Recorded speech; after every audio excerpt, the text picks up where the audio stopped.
देखो, ये जो हमारा दिमाग है ना, इसको जितना मर्ज़ी समझा लो, ये समझता नहीं है। इसको ये कह दो कि यार ये तू चीज़ मत कर, ये वही करेगा। और उसमें से एक चीज़ है कंपैरिज़न। यार देखो, ये चीज़ के लूप में मैं भी फँसा था और ये चीज़ इतनी ख़राब है, इतनी गंदी है, ये आपको डिमोटिवेट करेगी, ये आपके अंदर जेलसी डालेगी, ये आपकी सेल्फ वर्थ ज़ीरो कर देगी।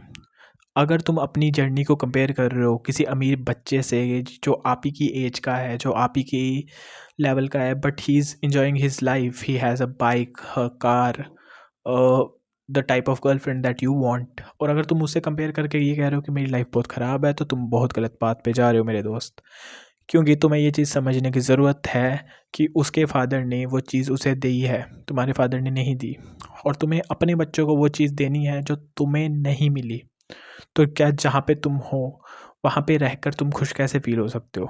मैं तुम्हें बताता हूँ, पहले तो अपने आप को कंपेयर करना बंद करो और ये समझो कि इस दुनिया में जितने भी लोग हैं, जितनी भी जनता है, वो सब एक लेवल पे ऑपरेट नहीं कर रहे। किसी की 3-3 पीढ़ियाँ पढ़ लिख चुकी है और किसी की पहली पीढ़ी है जो पढ़ लिख रही है। किसी की पहली पीढ़ी है जो अमीर हो चुकी है और किसी की 5वीं पीढ़ी अमीर होकर के आगे बढ़ रही है और 6वीं पीढ़ी अमीर होने लगी है। तो आपको ये समझना होगा कि आप अपना कंपैरिज़न अगर आपको किसी से करना है, तो आपको अपने से कम वाले से भी नहीं करना। लोग ये भी बहुत बड़ी गलती करते हैं, अपने से कम वाले को देखते हैं और बड़े ज़्यादा इगोइस्टिक बन जाते हैं। आपको कंपेयर करना है अपने बराबर वाले से कि वो कहाँ पर है और आप कहाँ पर हो, उसी से आप कंपेयर कर सकते हो। देखो, क्योंकि हम लोग बने ही इस वे में हैं, हम अपने आगे पीछे के लोगों को देखने के लिए बने हैं, ऑब्ज़र्व करने के लिए बने हैं। तभी तो आप देख रहे हो, अगर आप नहीं बने होते तो शायद आप नहीं देख रहे होते।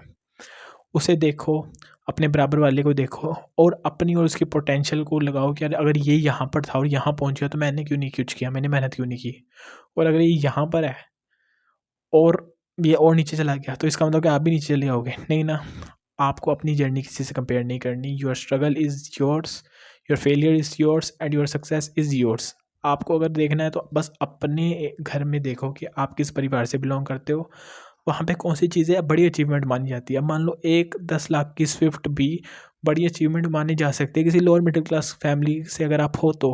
अगर जिसके घर में 2 व्हीलर ही है, कभी उनके घर में 4 व्हीलर नहीं थी, तो सेकंड हैंड कार भी एक बड़ी अचीवमेंट मानी जा सकती है।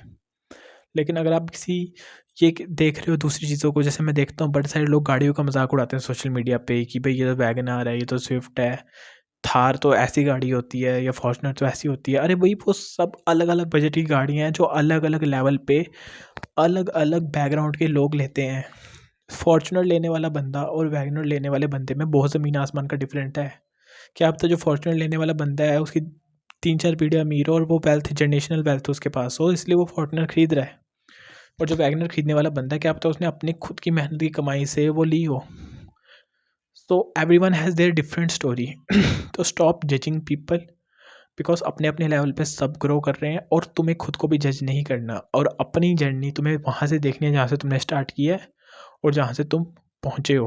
अगर तुम अपनी ही एज के किसी इंसान को देख के कह रहे हो कि यार इसके पास सब कुछ है इस एज में, तो शायद वो भी किसी और को देख के कह रहा होगा कि यार उसके पास सब कुछ है। आपको समझ आ रही है मेरी बात? तो अपनी जर्नी पे ध्यान दो, इधर-उधर फालतू मत देखो और अपने पास्ट को देखो और उससे बढ़िया बनो।